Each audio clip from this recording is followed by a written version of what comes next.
আসসালামু আলাইকুম। আমি মোহাম্মদ ইউনুস চৌধুরী, পরিচালক, ইনোভেটিভ মোটরস, পদুয়ার বাজার বিশ্ব রোড, কুমিল্লা।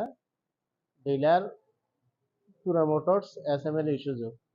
আমরা দীর্ঘদিন প্রতীক্ষায় ছিলাম আমাদের জিএস কেবিনের 14 ফিট এবং 17 ফিট গাড়ি আসার কথা। ইতিমধ্যে আমাদের হাতে এসে পৌঁছেছে 14 ফিট এবং 17 ফিট জিএস কেবিনের। আমরা অনেকগুলো গাড়ি ইতিমধ্যে সেল করা হয়েছে।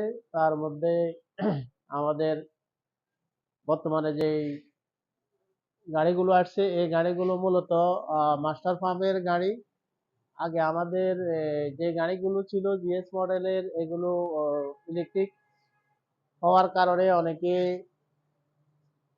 সার্ভাইভ করতে পারতেন না। বা আমাদের যে বর্তমান যে ডিজিটাল যুগ, আসলে সবাই আমরা ডিজিটাল পদ্ধতিতে আসতে পারি নাই। আমাদের যে কোড আসে স্ক্রিনে, কোড অনুযায়ী আমরা গুগলে সার্চ করলেই প্রবলেমগুলো সলভ করতে পারি, কিন্তু আমাদের ড্রাইভার এবং মেকানিক দক্ষ না হওয়ার কারণে আমরা আসলে গাড়িটাকে ওভাবে সার্ভাইভ করতে পারি নাই। যার কারণে আমাদের কোম্পানি মাস্টার পাম্পের গাড়ি নিয়ে এসছে নতুন করে, জিএস কেবিনের 14 ফিট এবং 17 ফিট। আপনারা যারা এতদিন জিএস কেবিনের 14 ফিট এবং 17 ফিট গাড়ি খুঁজছেন, তারা অতি শীঘ্রই আমাদের সাথে যোগাযোগ করতে পারেন। পদুয়ার বাজার বিশ্ব রোড, কুমিল্লা আমাদের শোরুম।